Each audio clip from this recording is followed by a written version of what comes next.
세상의 지혜, 마음의 평화, 지식과 통찰이 만나는 시간입니다.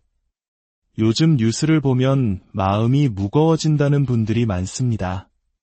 하루가 멀다 하고 들려오는 끔찍한 사건 사고들, 입에 담기조차 힘든 이야기들이 우리를 둘러싸고 있습니다. 아름답고 좋은 일도 분명 세상에 존재하지만 때로는 잔혹하고 괴로운 소식들이 우리의 마음을 더 무겁게 짓누르는 것 같습니다. 서로를 속이고 미워하고 상처 주는 일들이 왜 이렇게 끊이지 않는 걸까요? 사람들이 조금만 더 양보하고 조금만 더 양심을 지키며 살아간다면 세상은 분명 더 평온해질 텐데 말입니다. 왜 인간 세상에는 이토록 갈등과 고통, 수많은 범죄가 들끓는 것일까요? 불교에서는 그 모든 문제의 근원이 바로 우리 중생들의 마음속에 있다고 말합니다. 끝없는 욕망인 탐욕, 주체할 수 없는 분노인 성냄, 그리고 진리를 보지 못하는 어리석음. 이 세 가지 독, 즉 삼독에 물든 마음이 스스로를 해치고 타인에게 피해를 주며 온갖 끔찍한 사건들을 만들어낸다는 것입니다. 이러한 현실을 마주할 때마다 우리는 깊은 고민에 빠집니다. 세상을 바꾸기 위해 무엇을 할 수 있을까? 하지만 거대한 세상의 흐름 앞에서 무력감을 느끼다 보면 결국 하나의 소박하지만 가장 근본적인 결론에 이르게 됩니다. 나부터 잘하자, 남을 탓하고 세상을 원망하기 전에 먼저 내 마음을 들여다보는 것. 내 안에 도사리고 있는 탐욕과 성냄과 어리석음을 먼저 살피는 것. 그것이 모든 변화의 시작이라는 깨달음입니다. 우리는 흔히 종교를 가진 사람은 그렇지 않은 사람보다 더 선량할 것이라 기대합니다. 하지만 역사를 돌이켜보면 종교의 이름으로 자행된 끔찍한 전쟁과 탄압이 있었고 오늘날에도 신앙을 가졌다고 말하는 이들 사이에서 충격적인 범죄가 일어나기도 합니다. 이는 종교라는 이름이나 지식이 우리를 구원하는 것이 아님을 보여줍니다. 진정한 변화는 가르침을 머리로 아는 것을 넘어 그것을 삶으로 실천하고 마음을 닦아나가는 수행의 과정 속에서만 이루어질 수 있습니다. 결국 모든 것은 나에게로 돌아옵니다. 내가 짓는 생각과 말과 행동이 바로 나의 세상을 만듭니다. 이것이 바로 부처님께서 말씀하신 인과법, 즉 업보의 법칙입니다. 오늘 우리는 이 엄중한 인과의 법칙이 어떻게 우리의 삶을 엮어나가는지에 대한 몇 가지 이야기를 통해 우리 삶의 방향을 되짚어보는 깊은 성찰의 시간을 가져보려 합니다. 석가모니 부처님 당시의 일입니다. 부처님의 10대 제자 중 신통제일이라 불렸던 목걸련 존자가 계셨습니다. 신통력이 가장 뛰어났던 목걸련 존자는 평범한 사람들의 눈에는 보이지 않는 다른 차원의 세계까지 꿰뚫어 볼 수 있었습니다. 어느 날 목걸련 존자가 탁발을 위해 길을 가다가 끔찍하게 생긴 존재와 마주쳤습니다. 머리와 배는 태산처럼 거대한데 목구멍은 바늘구멍처럼 가늘었습니다. 머리카락은 뻣뻣한 바늘 같아서 머리에서는 끊임없이 피가 흘렀고 팔다리에서는 불길이 솟구쳐 스스로의 몸을 태우고 있었습니다. 그는 극심한 굶주림에 지쳤똥이나 오줌이라도 먹으려 했지만 그마저도 구할 수 없었고 음식을 발견해도 입에 닿는 순간 그것이 불타는 돌멩이로 변해버렸습니다. 이 존재가 바로 악이, 즉 굶주린 귀신입니다. 탐욕과 인색함이 극에 달한 자가 죽어서 태어나는 고통의 세계입니다. 목걸련 존자는 그 아기에게 다가가 물었습니다. 그대는 전생에 어떤 악업을 지었기에 이토록 끔찍한 과보를 받고 있는가? 아기는 말할 힘조차 없는 듯 겨우 입을 열었습니다. 존자시여, 하늘에 태양이 떠 있는데 굳이 등불을 찾을 필요가 있겠습니까? 세상에는 모든 것을 아시는 부처님이 계십니다. 부디 부처님께 직접 여쭈어 보십시오. 저는 너무나 고통스러워 말할 기운조차 없습니다. 목걸련 존자는 부처님께 나아가 자신이 본 아기의 이야기를 아뢰며 그 인연을 물었습니다. 대중들이 귀를 기울이는 가운데 부처님께서는 고요히 입을 여셨습니다. 모든 것은 인과의 법칙이니라. 자신이 지은 원인의 결과를 자신이 받는 것이니 내가 그 머나먼 과거의 인연을 설하리라. 아주 먼 과거 부처님이 세상에 계시지 않던 시절 스승 없이 홀로 수행하여 깨달음을 얻은 거룩한 성자가 있었습니다.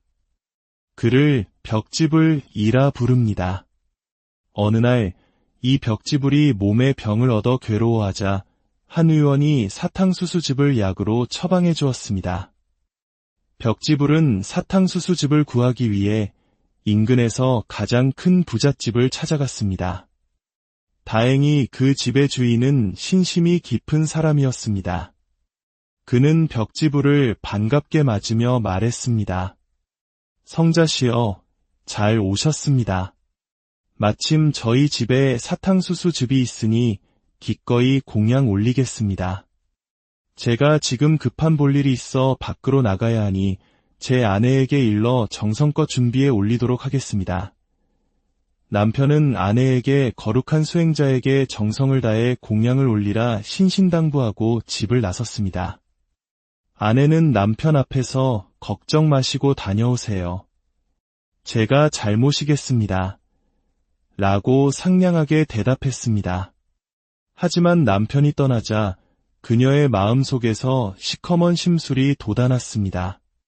그녀는 벽지불의 바로, 즉 밥그릇을 받아든 뒤 아무도 보지 않는 곳에서 그 안에 자신의 오줌을 누웠습니다. 그리고는 그 위에 사탕수수즙을 부어 오줌이 보이지 않게 덮은 뒤 아무렇지 않은 얼굴로 벽지불에게 건넸습니다. 성자인 벽지불이 어찌 그것을 몰랐겠습니까? 그는 바로에서 나는 악취와 더러운 기운을 느끼고 이것이 도저히 마실 수 없는 것임을 알았습니다. 그는 조용히 그 바로를 땅에 쏟아버리고는 말없이 그 자리를 떠났습니다. 부처님께서 말씀을 마치시며 말씀하셨습니다. 목걸련이여, 그대들이여. 그때 그 거룩한 성자의 바로에 오줌을 누워 공양을 더럽혔던 여인이 바로 오늘 그대가 길에서 보았던 그 끔찍한 아기의 전생 모습이니라. 좋은 업이든 나쁜 업이든 내가 지은 업은 결코 사라지지 않고 반드시 다음 생에서라도 그 결과를 받게 되는 법이다. 며칠 뒤 목걸련 존자는 길에서 또 다른 아기를 보았습니다.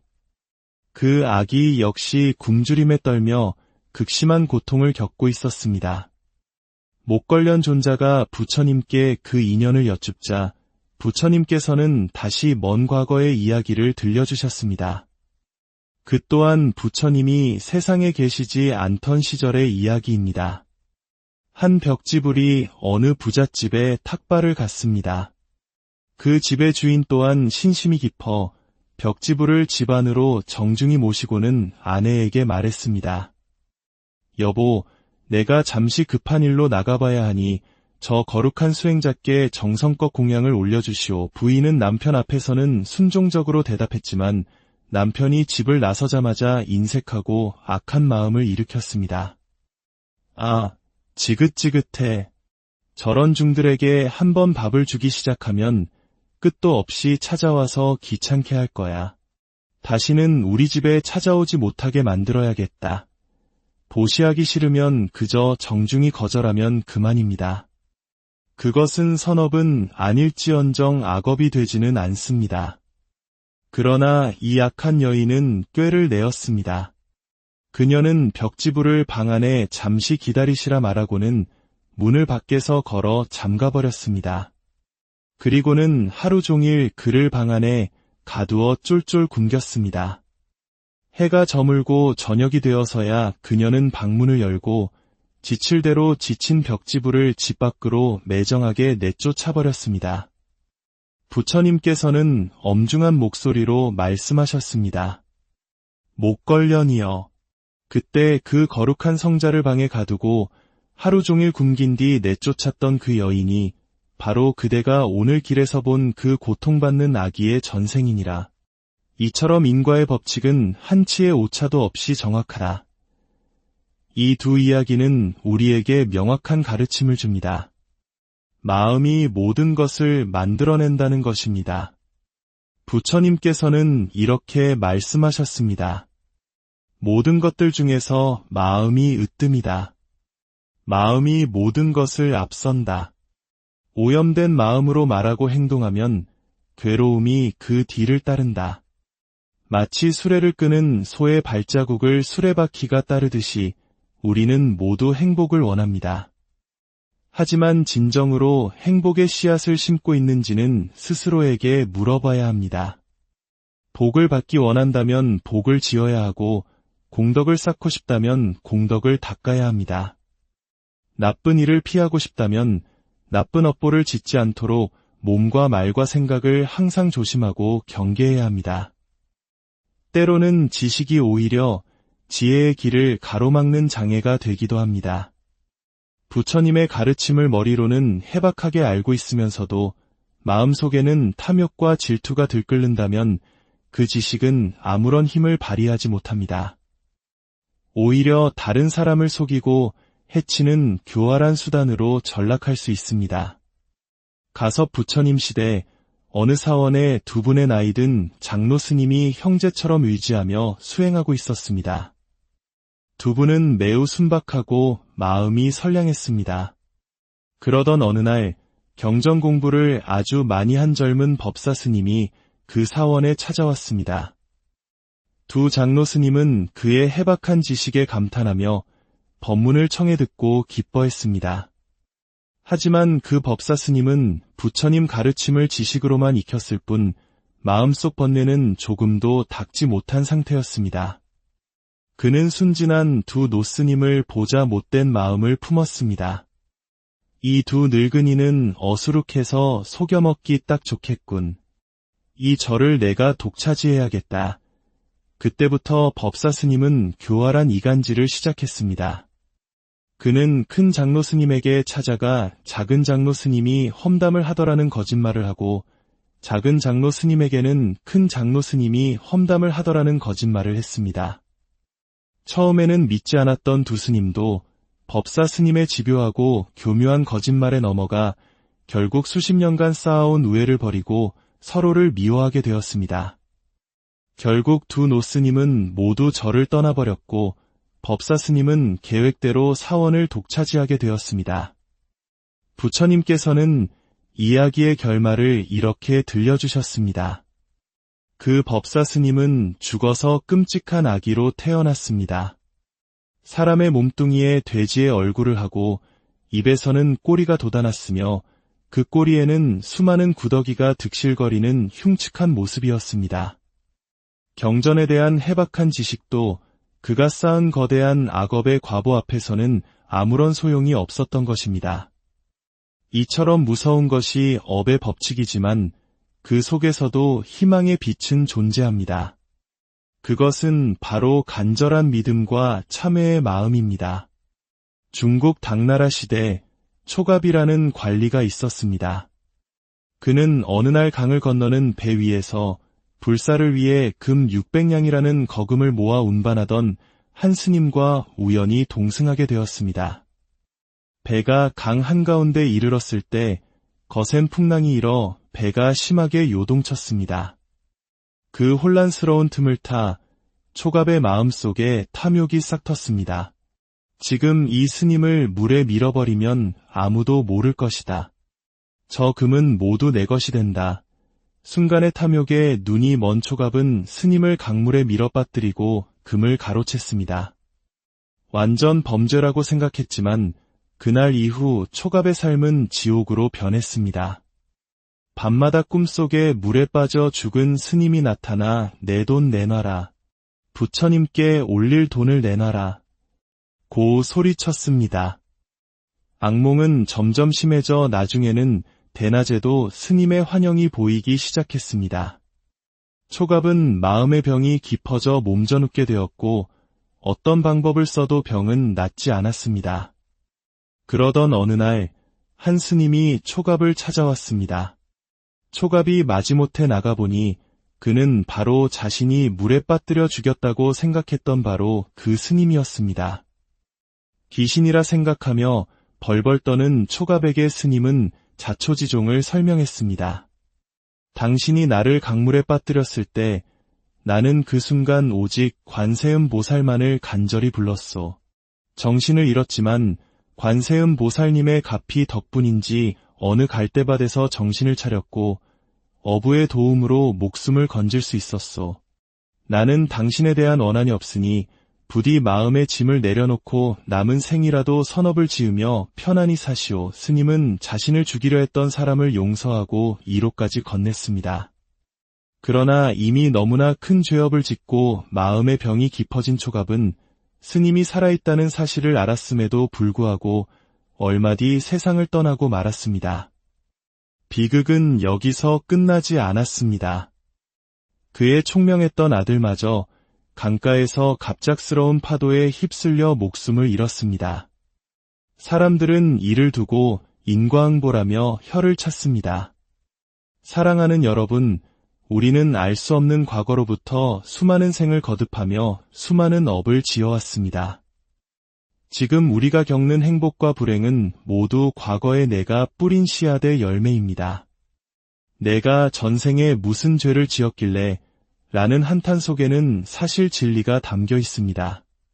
하지만 과거는 바꿀 수 없어도 현재와 미래는 바꿀 수 있습니다. 지금 이 순간 나의 생각과 말과 행동을 바꾸는 것이 바로 미래의 행복을 위한 씨앗을 심는 일입니다. 우리의 마음은 본래 부처와 같이 맑고 깨끗하다고 합니다. 다만 탐욕과 성냄과 어리석음이라는 먼지가 두텁게 쌓여 그 본래의 빛을 가리고 있을 뿐입니다. 기도는 그 먼지를 닦아내는 행위이며 참회는 마음의 때를 씻어내는 물과 같습니다. 복과 선업과 공덕을 짓는 것은 우리의 마음에 밝은 빛을 더하는 등불과 같습니다.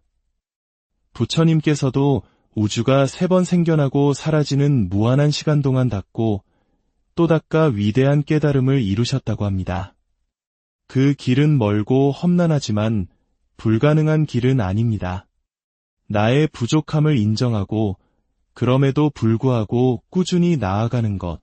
오늘 실수했다면 내일은 바로잡으려 노력하고 오늘 화를 냈다면 내일은 한 번 더 참으려 애쓰는 것. 그 한 걸음 한 걸음이 모여 결국 우리를 영원한 자유와 행복의 길로 이끌 것입니다. 만약 오늘 이 지혜의 이야기가 여러분의 마음에 작은 울림을 주었다면 이 빛을 주변 사람들과 함께 나누어 주십시오. 지혜를 나누는 것 또한 가장 큰 보시이며 아름다운 공덕을 짓는 일입니다. 여러분의 나눔이 더 많은 이들의 마음에 평화의 등불을 밝히는 계기가 될 것입니다. 부디 여러분의 삶에 항상 지혜의 빛이 함께하기를, 여러분과 여러분이 사랑하는 모든 이들의 삶이 늘 평안과 행복으로 가득하게. 세상의 지혜, 마음의 평화, 지식과 통찰이 만나는 시간입니다. 요즘 뉴스를 보면 마음이 무거워진다는 분들이 많습니다.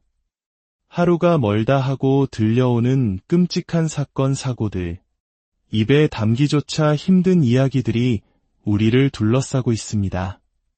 아름답고 좋은 일도 분명 세상에 존재하지만 때로는 잔혹하고 괴로운 소식들이 우리의 마음을 더 무겁게 짓누르는 것 같습니다. 서로를 속이고 미워하고 상처 주는 일들이 왜 이렇게 끊이지 않는 걸까요? 사람들이 조금만 더 양보하고 조금만 더 양심을 지키며 살아간다면 세상은 분명 더 평온해질 텐데 말입니다.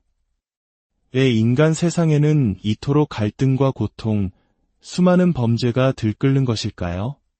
불교에서는 그 모든 문제의 근원이 바로 우리 중생들의 마음속에 있다고 말합니다. 끝없는 욕망인 탐욕, 주체할 수 없는 분노인 성냄, 그리고 진리를 보지 못하는 어리석음. 이 3가지 독, 즉 삼독에 물든 마음이 스스로를 해치고 타인에게 피해를 주며 온갖 끔찍한 사건들을 만들어낸다는 것입니다. 이러한 현실을 마주할 때마다 우리는 깊은 고민에 빠집니다. 세상을 바꾸기 위해 무엇을 할 수 있을까? 하지만 거대한 세상의 흐름 앞에서 무력감을 느끼다 보면 결국 하나의 소박하지만 가장 근본적인 결론에 이르게 됩니다. 나부터 잘하자, 남을 탓하고 세상을 원망하기 전에 먼저 내 마음을 들여다보는 것. 내 안에 도사리고 있는 탐욕과 성냄과 어리석음을 먼저 살피는 것. 그것이 모든 변화의 시작이라는 깨달음입니다. 우리는 흔히 종교를 가진 사람은 그렇지 않은 사람보다 더 선량할 것이라 기대합니다. 하지만 역사를 돌이켜보면 종교의 이름으로 자행된 끔찍한 전쟁과 탄압이 있었고, 오늘날에도 신앙을 가졌다고 말하는 이들 사이에서 충격적인 범죄가 일어나기도 합니다. 이는 종교라는 이름이나 지식이 우리를 구원하는 것이 아님을 보여줍니다. 진정한 변화는 가르침을 머리로 아는 것을 넘어 그것을 삶으로 실천하고 마음을 닦아나가는 수행의 과정 속에서만 이루어질 수 있습니다. 결국 모든 것은 나에게로 돌아옵니다. 내가 짓는 생각과 말과 행동이 바로 나의 세상을 만듭니다. 이것이 바로 부처님께서 말씀하신 인과법, 즉 업보의 법칙입니다. 오늘 우리는 이 엄중한 인과의 법칙이 어떻게 우리의 삶을 엮어 나가는지에 대한 몇 가지 이야기를 통해 우리 삶의 방향을 되짚어보는 깊은 성찰의 시간을 가져보려 합니다. 석가모니 부처님 당시의 일입니다. 부처님의 10대 제자 중 신통제일이라 불렸던 목걸련 존자가 계셨습니다. 신통력이 가장 뛰어났던 목걸련 존자는 평범한 사람들의 눈에는 보이지 않는 다른 차원의 세계까지 꿰뚫어 볼 수 있었습니다. 어느 날 목걸련 존자가 탁발을 위해 길을 가다가 끔찍하게 생긴 존재와 마주쳤습니다. 머리와 배는 태산처럼 거대한데 목구멍은 바늘구멍처럼 가늘었습니다. 머리카락은 뻣뻣한 바늘 같아서 머리에서는 끊임없이 피가 흘렀고 팔다리에서는 불길이 솟구쳐 스스로의 몸을 태우고 있었습니다. 그는 극심한 굶주림에 지쳤똥이나 오줌이라도 먹으려 했지만 그마저도 구할 수 없었고 음식을 발견해도 입에 닿는 순간 그것이 불타는 돌멩이로 변해버렸습니다. 이 존재가 바로 악이, 즉 굶주린 귀신입니다. 탐욕과 인색함이 극에 달한 자가 죽어서 태어나는 고통의 세계입니다. 목걸련 존자는 그 아기에게 다가가 물었습니다. 그대는 전생에 어떤 악업을 지었기에 이토록 끔찍한 과보를 받고 있는가? 아기는 말할 힘조차 없는 듯 겨우 입을 열었습니다.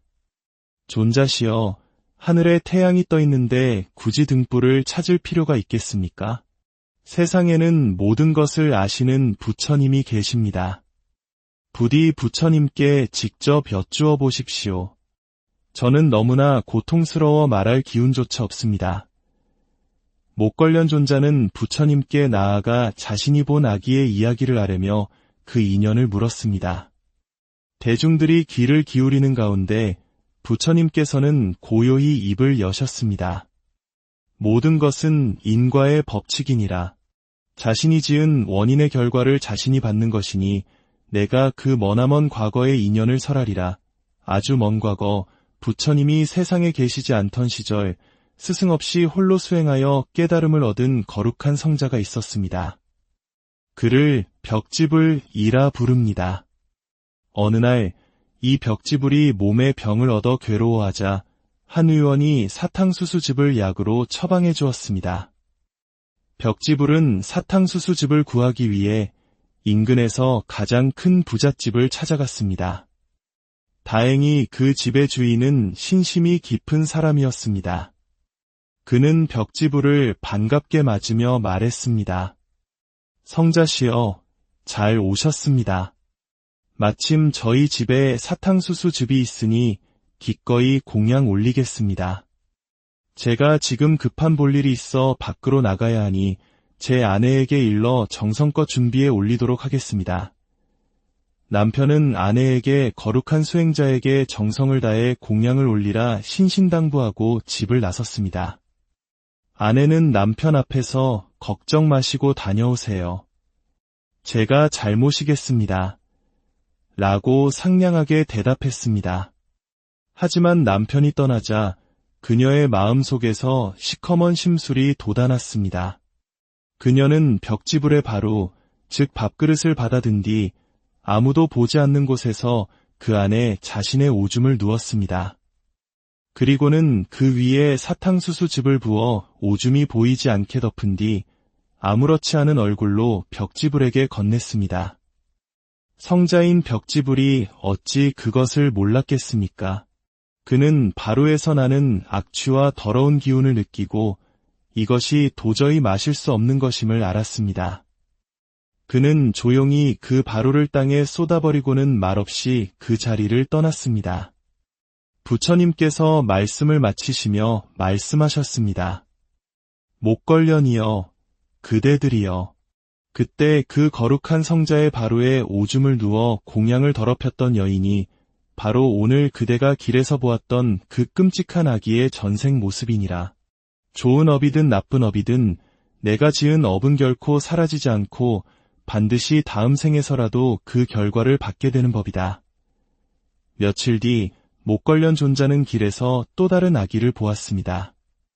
그 아기 역시 굶주림에 떨며 극심한 고통을 겪고 있었습니다. 목걸련 존자가 부처님께 그 인연을 여쭙자 부처님께서는 다시 먼 과거의 이야기를 들려주셨습니다. 그 또한 부처님이 세상에 계시지 않던 시절의 이야기입니다. 한 벽지불이 어느 부잣집에 탁발을 갔습니다. 그 집의 주인 또한 신심이 깊어 벽지불을 집 안으로 정중히 모시고는 아내에게 말했습니다.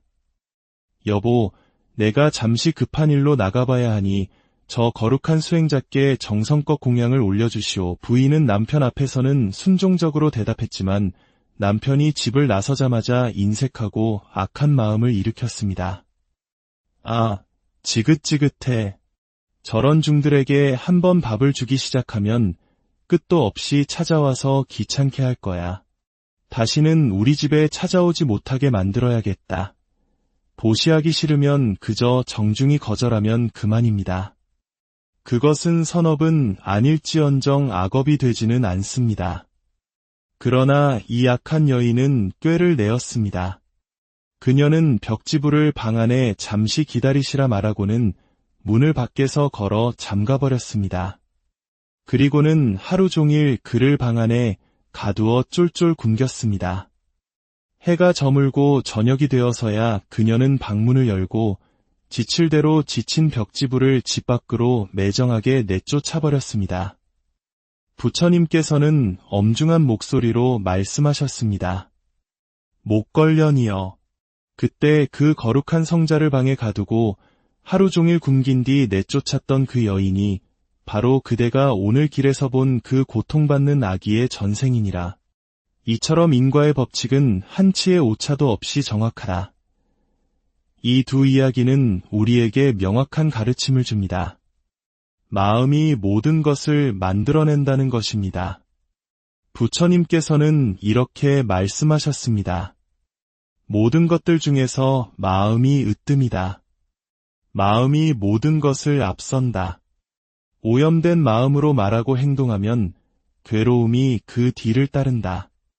마치 수레를 끄는 소의 발자국을 수레바퀴가 따르듯이 우리는 모두 행복을 원합니다. 하지만 진정으로 행복의 씨앗을 심고 있는지는 스스로에게 물어봐야 합니다.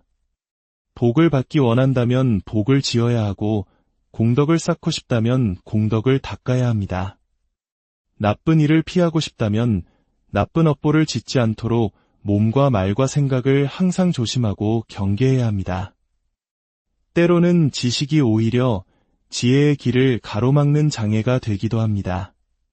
부처님의 가르침을 머리로는 해박하게 알고 있으면서도 마음속에는 탐욕과 질투가 들끓는다면 그 지식은 아무런 힘을 발휘하지 못합니다.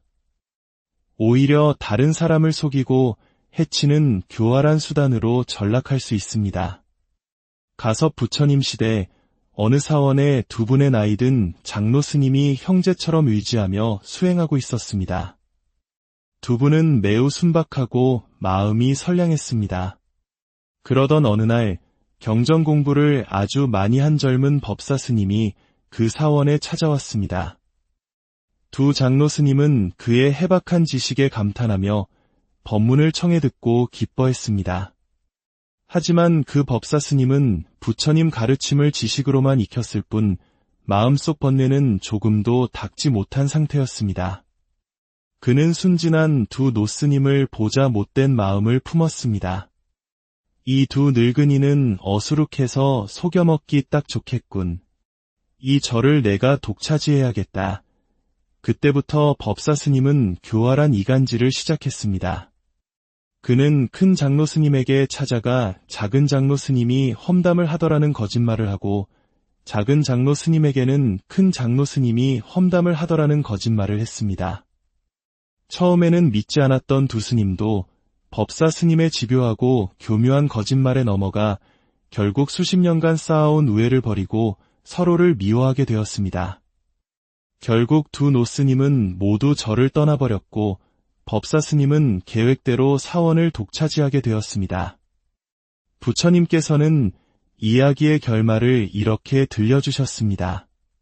그 법사 스님은 죽어서 끔찍한 아기로 태어났습니다. 사람의 몸뚱이에 돼지의 얼굴을 하고 입에서는 꼬리가 돋아났으며 그 꼬리에는 수많은 구더기가 득실거리는 흉측한 모습이었습니다. 경전에 대한 해박한 지식도 그가 쌓은 거대한 악업의 과보 앞에서는 아무런 소용이 없었던 것입니다. 이처럼 무서운 것이 업의 법칙이지만 그 속에서도 희망의 빛은 존재합니다. 그것은 바로 간절한 믿음과 참회의 마음입니다. 중국 당나라 시대 초갑이라는 관리가 있었습니다. 그는 어느 날 강을 건너는 배 위에서 불사를 위해 금 600냥이라는 거금을 모아 운반하던 한 스님과 우연히 동승하게 되었습니다. 배가 강 한가운데 이르렀을 때 거센 풍랑이 일어 배가 심하게 요동쳤습니다. 그 혼란스러운 틈을 타 초갑의 마음속에 탐욕이 싹 텄습니다. 지금 이 스님을 물에 밀어버리면 아무도 모를 것이다. 저 금은 모두 내 것이 된다. 순간의 탐욕에 눈이 먼 초갑은 스님을 강물에 밀어 빠뜨리고 금을 가로챘습니다. 완전 범죄라고 생각했지만 그날 이후 초갑의 삶은 지옥으로 변했습니다. 밤마다 꿈속에 물에 빠져 죽은 스님이 나타나 내 돈 내놔라. 부처님께 올릴 돈을 내놔라. 고 소리쳤습니다. 악몽은 점점 심해져 나중에는 대낮에도 스님의 환영이 보이기 시작했습니다. 초갑은 마음의 병이 깊어져 몸져눕게 되었고 어떤 방법을 써도 병은 낫지 않았습니다. 그러던 어느 날 한 스님이 초갑을 찾아왔습니다. 초갑이 마지못해 나가보니 그는 바로 자신이 물에 빠뜨려 죽였다고 생각했던 바로 그 스님이었습니다.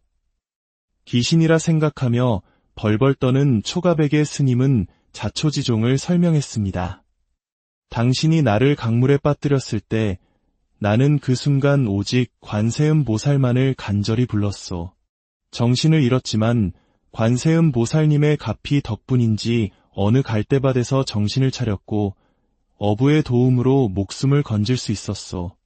나는 당신에 대한 원한이 없으니 부디 마음의 짐을 내려놓고 남은 생이라도 선업을 지으며 편안히 사시오. 스님은 자신을 죽이려 했던 사람을 용서하고 이로까지 건넸습니다.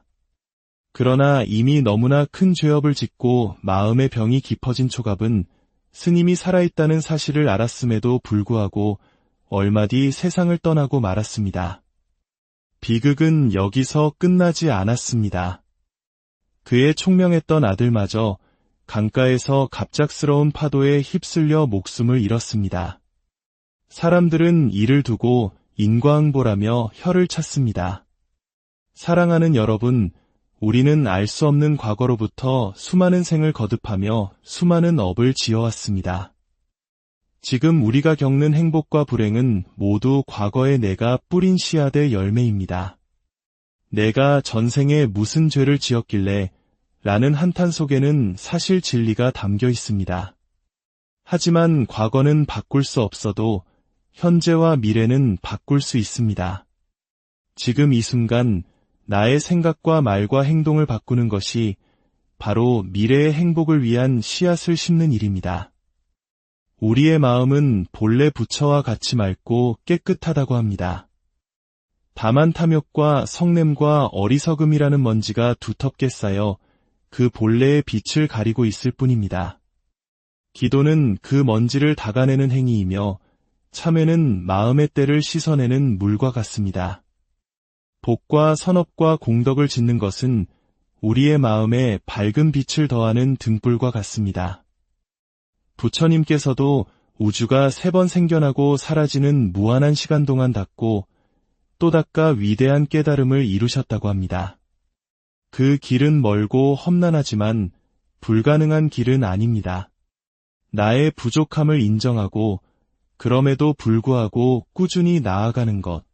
오늘 실수했다면 내일은 바로잡으려 노력하고 오늘 화를 냈다면 내일은 한 번 더 참으려 애쓰는 것.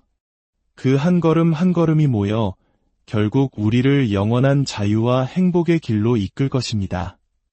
만약 오늘 이 지혜의 이야기가 여러분의 마음에 작은 울림을 주었다면 이 빛을 주변 사람들과 함께 나누어 주십시오. 지혜를 나누는 것 또한 가장 큰 보시이며 아름다운 공덕을 짓는 일입니다. 여러분의 나눔이 더 많은 이들의 마음에 평화의 등불을 밝히는 계기가 될 것입니다. 부디 여러분의 삶에 항상 지혜의 빛이 함께하기를, 여러분과 여러분이 사랑하는 모든 이들의 삶이 늘 평안과 행복으로 가득하게. 세상의 지혜, 마음의 평화, 지식과 통찰이 만나는 시간입니다. 요즘 뉴스를 보면 마음이 무거워진다는 분들이 많습니다. 하루가 멀다 하고 들려오는 끔찍한 사건 사고들, 입에 담기조차 힘든 이야기들이 우리를 둘러싸고 있습니다. 아름답고 좋은 일도 분명 세상에 존재하지만 때로는 잔혹하고 괴로운 소식들이 우리의 마음을 더 무겁게 짓누르는 것 같습니다. 서로를 속이고 미워하고 상처 주는 일들이 왜 이렇게 끊이지 않는 걸까요? 사람들이 조금만 더 양보하고 조금만 더 양심을 지키며 살아간다면 세상은 분명 더 평온해질 텐데 말입니다. 왜 인간 세상에는 이토록 갈등과 고통, 수많은 범죄가 들끓는 것일까요? 불교에서는 그 모든 문제의 근원이 바로 우리 중생들의 마음속에 있다고 말합니다. 끝없는 욕망인 탐욕, 주체할 수 없는 분노인 성냄, 그리고 진리를 보지 못하는 어리석음. 이 3가지 독, 즉 삼독에 물든 마음이 스스로를 해치고 타인에게 피해를 주며 온갖 끔찍한 사건들을 만들어낸다는 것입니다. 이러한 현실을 마주할 때마다 우리는 깊은 고민에 빠집니다. 세상을 바꾸기 위해 무엇을 할 수 있을까? 하지만 거대한 세상의 흐름 앞에서 무력감을 느끼다 보면 결국 하나의 소박하지만 가장 근본적인 결론에 이르게 됩니다. 나부터 잘하자, 남을 탓하고 세상을 원망하기 전에 먼저 내 마음을 들여다보는 것. 내 안에 도사리고 있는 탐욕과 성냄과 어리석음을 먼저 살피는 것. 그것이 모든 변화의 시작이라는 깨달음입니다. 우리는 흔히 종교를 가진 사람은 그렇지 않은 사람보다 더 선량할 것이라 기대합니다. 하지만 역사를 돌이켜보면 종교의 이름으로 자행된 끔찍한 전쟁과 탄압이 있었고 오늘날에도 신앙을 가졌다고 말하는 이들 사이에서 충격적인 범죄가 일어나기도 합니다. 이는 종교라는 이름이나 지식이 우리를 구원하는 것이 아님을 보여줍니다. 진정한 변화는 가르침을 머리로 아는 것을 넘어 그것을 삶으로 실천하고 마음을 닦아나가는 수행의 과정 속에서만 이루어질 수 있습니다. 결국 모든 것은 나에게로 돌아옵니다. 내가 짓는 생각과 말과 행동이 바로 나의 세상을 만듭니다. 이것이 바로 부처님께서 말씀하신 인과법, 즉 업보의 법칙입니다. 오늘 우리는 이 엄중한 인과의 법칙이 어떻게 우리의 삶을 엮어 나가는지에 대한 몇 가지 이야기를 통해 우리 삶의 방향을 되짚어보는 깊은 성찰의 시간을 가져보려 합니다. 석가모니 부처님 당시의 일입니다. 부처님의 10대 제자 중 신통제일이라 불렸던 목걸련 존자가 계셨습니다. 신통력이 가장 뛰어났던 목걸련 존자는 평범한 사람들의 눈에는 보이지 않는 다른 차원의 세계까지 꿰뚫어 볼 수 있었습니다. 어느 날 목걸련 존자가 탁발을 위해 길을 가다가 끔찍하게 생긴 존재와 마주쳤습니다. 머리와 배는 태산처럼 거대한데 목구멍은 바늘 구멍처럼 가늘었습니다. 머리카락은 뻣뻣한 바늘 같아서 머리에서는 끊임없이 피가 흘렀고 팔다리에서는 불길이 솟구쳐 스스로의 몸을 태우고 있었습니다. 그는 극심한 굶주림에 지쳤똥이나 오줌이라도 먹으려 했지만 그마저도 구할 수 없었고 음식을 발견해도 입에 닿는 순간 그것이 불타는 돌멩이로 변해버렸습니다. 이 존재가 바로 악이, 즉 굶주린 귀신입니다. 탐욕과 인색함이 극에 달한 자가 죽어서 태어나는 고통의 세계입니다. 목걸련 존자는 그 아기에게 다가가 물었습니다. 그대는 전생에 어떤 악업을 지었기에 이토록 끔찍한 과보를 받고 있는가? 아기는 말할 힘조차 없는 듯 겨우 입을 열었습니다. 존자시여, 하늘에 태양이 떠 있는데 굳이 등불을 찾을 필요가 있겠습니까? 세상에는 모든 것을 아시는 부처님이 계십니다. 부디 부처님께 직접 여쭈어 보십시오. 저는 너무나 고통스러워 말할 기운조차 없습니다. 목걸련 존자는 부처님께 나아가 자신이 본 아기의 이야기를 아뢰며 그 인연을 물었습니다. 대중들이 귀를 기울이는 가운데 부처님께서는 고요히 입을 여셨습니다. 모든 것은 인과의 법칙이니라. 자신이 지은 원인의 결과를 자신이 받는 것이니 내가 그 머나먼 과거의 인연을 설하리라. 아주 먼 과거 부처님이 세상에 계시지 않던 시절 스승 없이 홀로 수행하여 깨달음을 얻은 거룩한 성자가 있었습니다. 그를 벽지불이라 부릅니다. 어느 날 이 벽지불이 몸에 병을 얻어 괴로워하자 한 의원이 사탕수수즙을 약으로 처방해 주었습니다. 벽지불은 사탕수수즙을 구하기 위해 인근에서 가장 큰 부잣집을 찾아갔습니다. 다행히 그 집의 주인은 신심이 깊은 사람이었습니다. 그는 벽지불을 반갑게 맞으며 말했습니다. 성자시여, 잘 오셨습니다. 마침 저희 집에 사탕수수즙이 있으니 기꺼이 공양 올리겠습니다.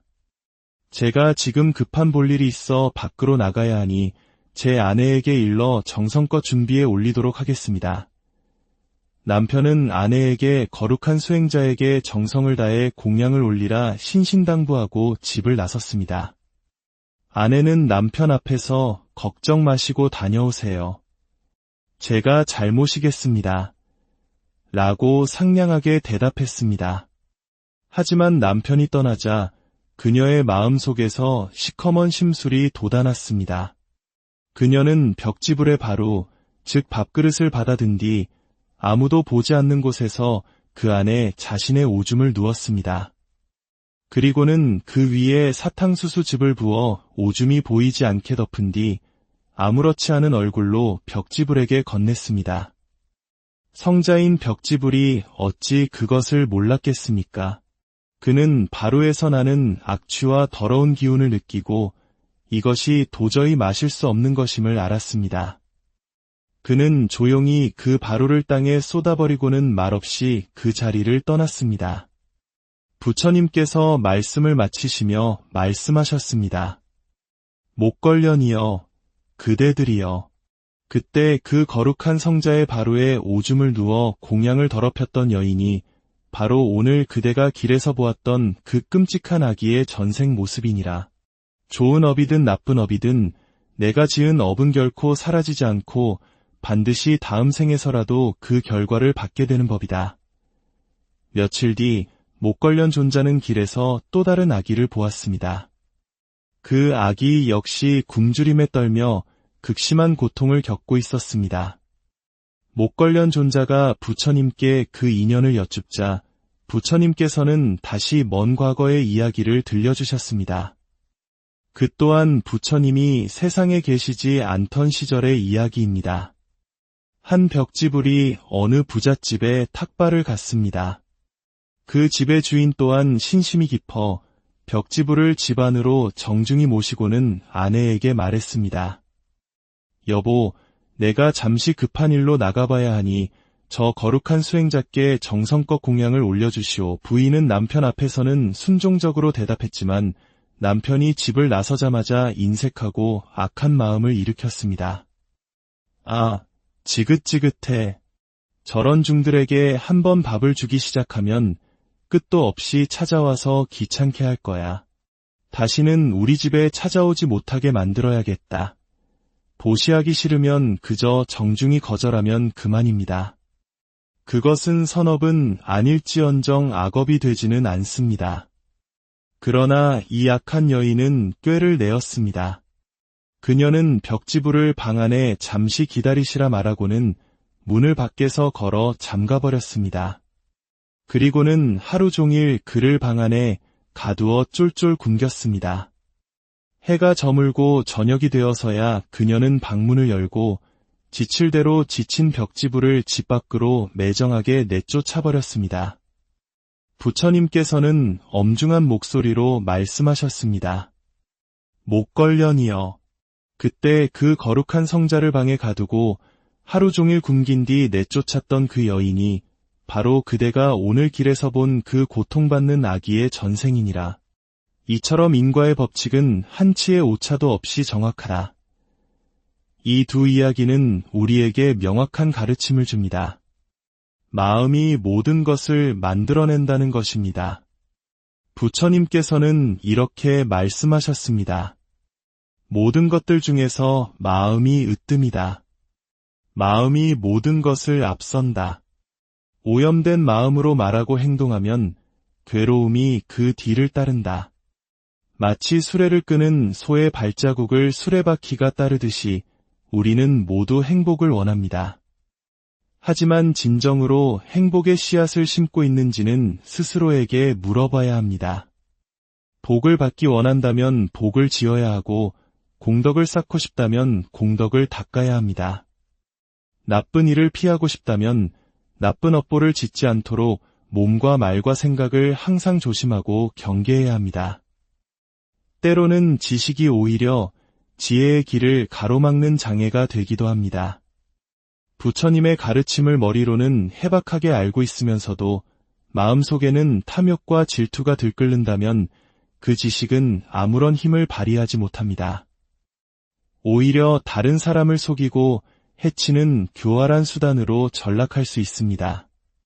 가섭 부처님 시대 어느 사원에 두 분의 나이든 장로 스님이 형제처럼 의지하며 수행하고 있었습니다. 두 분은 매우 순박하고 마음이 선량했습니다. 그러던 어느 날 경전 공부를 아주 많이 한 젊은 법사 스님이 그 사원에 찾아왔습니다. 두 장로 스님은 그의 해박한 지식에 감탄하며 법문을 청해 듣고 기뻐했습니다.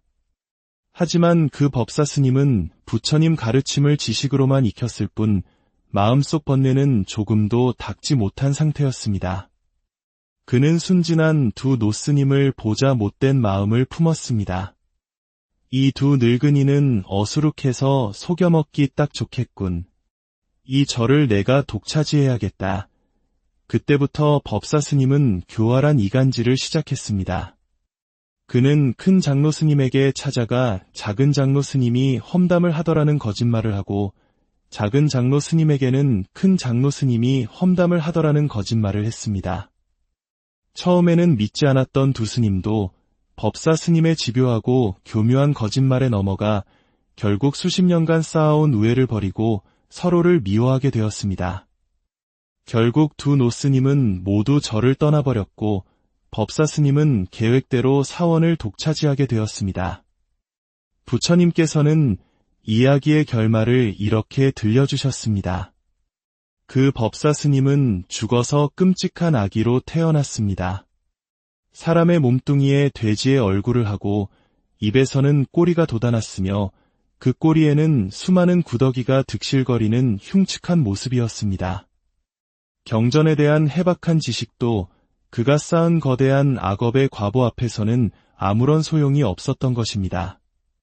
이처럼 무서운 것이 업의 법칙이지만 그 속에서도 희망의 빛은 존재합니다. 그것은 바로 간절한 믿음과 참회의 마음입니다. 중국 당나라 시대 초갑이라는 관리가 있었습니다. 그는 어느 날 강을 건너는 배 위에서 불사를 위해 금 600냥이라는 거금을 모아 운반하던 한 스님과 우연히 동승하게 되었습니다. 배가 강 한가운데 이르렀을 때 거센 풍랑이 일어 배가 심하게 요동쳤습니다.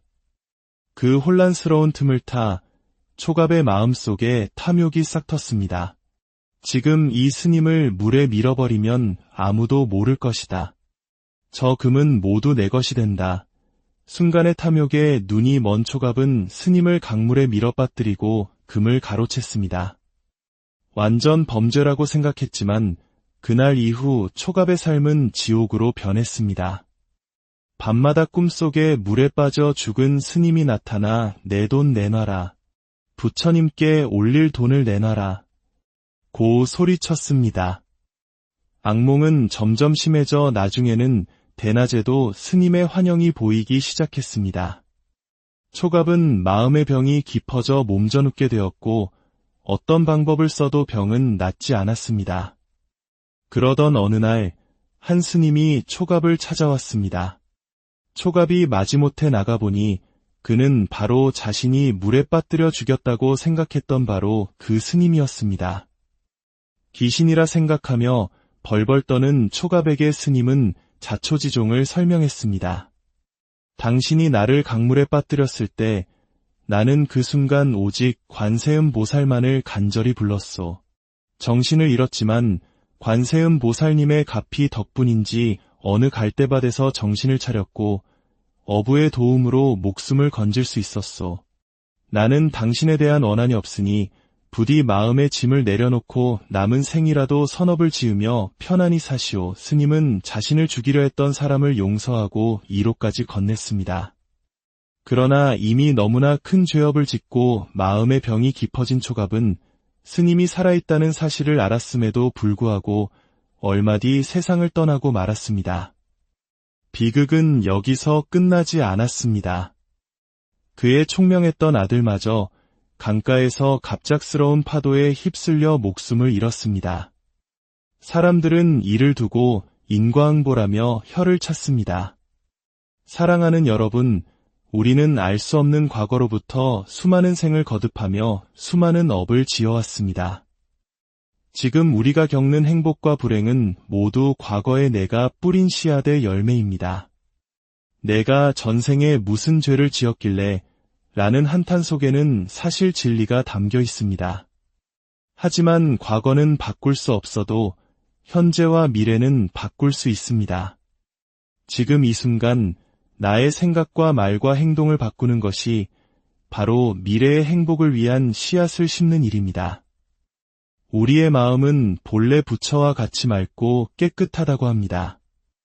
다만 탐욕과 성냄과 어리석음이라는 먼지가 두텁게 쌓여 그 본래의 빛을 가리고 있을 뿐입니다. 기도는 그 먼지를 닦아내는 행위이며 참회는 마음의 때를 씻어내는 물과 같습니다. 복과 선업과 공덕을 짓는 것은 우리의 마음에 밝은 빛을 더하는 등불과 같습니다. 부처님께서도 우주가 3번 생겨나고 사라지는 무한한 시간 동안 닦고 또 닦아 위대한 깨달음을 이루셨다고 합니다. 그 길은 멀고 험난하지만 불가능한 길은 아닙니다. 나의 부족함을 인정하고 그럼에도 불구하고 꾸준히 나아가는 것. 오늘 실수했다면 내일은 바로잡으려 노력하고 오늘 화를 냈다면 내일은 한 번 더 참으려 애쓰는 것. 그 한 걸음 한 걸음이 모여 결국 우리를 영원한 자유와 행복의 길로 이끌 것입니다. 만약 오늘 이 지혜의 이야기가 여러분의 마음에 작은 울림을 주었다면 이 빛을 주변 사람들과 함께 나누어 주십시오. 지혜를 나누는 것 또한 가장 큰 보시이며 아름다운 공덕을 짓는 일입니다. 여러분의 나눔이 더 많은 이들의 마음에 평화의 등불을 밝히는 계기가 될 것입니다. 부디 여러분의 삶에 항상 지혜의 빛이 함께하기를, 여러분과 여러분이 사랑하는 모든 이들의 삶이 늘 평안과 행복으로 가득하게, 세상의 지혜, 마음의 평화, 지식과 통찰이 만나는 시간입니다. 요즘 뉴스를 보면 마음이 무거워진다는 분들이 많습니다. 하루가 멀다 하고 들려오는 끔찍한 사건 사고들, 입에 담기조차 힘든 이야기들이 우리를 둘러싸고 있습니다. 아름답고 좋은 일도 분명 세상에 존재하지만 때로는 잔혹하고 괴로운 소식들이 우리의 마음을 더 무겁게 짓누르는 것 같습니다. 서로를 속이고 미워하고 상처 주는 일들이 왜 이렇게 끊이지 않는 걸까요?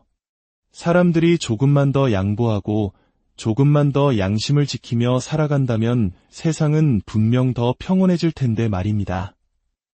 왜 인간 세상에는 이토록 갈등과 고통, 수많은 범죄가 들끓는 것일까요? 불교에서는 그 모든 문제의 근원이 바로 우리 중생들의 마음속에 있다고 말합니다. 끝없는 욕망인 탐욕, 주체할 수 없는 분노인 성냄, 그리고 진리를 보지 못하는 어리석음. 이 세 가지 독, 즉 삼독에 물든 마음이 스스로를 해치고 타인에게 피해를 주며 온갖 끔찍한 사건들을 만들어낸다는 것입니다. 이러한 현실을 마주할 때마다 우리는 깊은 고민에 빠집니다. 세상을 바꾸기 위해 무엇을 할 수 있을까? 하지만 거대한 세상의 흐름 앞에서 무력감을 느끼다 보면 결국 하나의 소박하지만 가장 근본적인 결론에 이르게 됩니다. 나부터 잘하자, 남을 탓하고 세상을 원망하기 전에 먼저 내 마음을 들여다보는 것. 내 안에 도사리고 있는 탐욕과 성냄과 어리석음을 먼저 살피는 것. 그것이 모든 변화의 시작이라는 깨달음입니다. 우리는 흔히 종교를 가진 사람은 그렇지 않은 사람보다 더 선량할 것이라 기대합니다. 하지만 역사를 돌이켜보면 종교의 이름으로 자행된 끔찍한 전쟁과 탄압이 있었고 오늘날에도 신앙을 가졌다고 말하는 이들 사이에서 충격적인 범죄가 일어나기도 합니다. 이는 종교라는 이름이나 지식이 우리를 구원하는 것이 아님을 보여줍니다. 진정한 변화는 가르침을 머리로 아는 것을 넘어 그것을 삶으로 실천하고 마음을 닦아나가는 수행의 과정 속에서만 이루어질 수 있습니다. 결국 모든 것은 나에게로 돌아옵니다. 내가 짓는 생각과 말과 행동이 바로 나의 세상을 만듭니다. 이것이 바로 부처님께서 말씀하신 인과법, 즉 업보의 법칙입니다. 오늘 우리는 이 엄중한 인과의 법칙이 어떻게 우리의 삶을 엮어나가는지에 대한 몇 가지 이야기를 통해 우리 삶의 방향을 되짚어보는 깊은 성찰의 시간을 가져보려 합니다. 석가모니 부처님 당시의 일입니다. 부처님의 10대 제자 중 신통제일이라 불렸던 목걸련 존자가 계셨습니다. 신통력이 가장 뛰어났던 목걸련 존자는 평범한 사람들의 눈에는 보이지 않는 다른 차원의 세계까지 꿰뚫어 볼 수 있었습니다. 어느 날 목걸련 존자가 탁발을 위해 길을 가다가 끔찍하게 생긴 존재와 마주쳤습니다.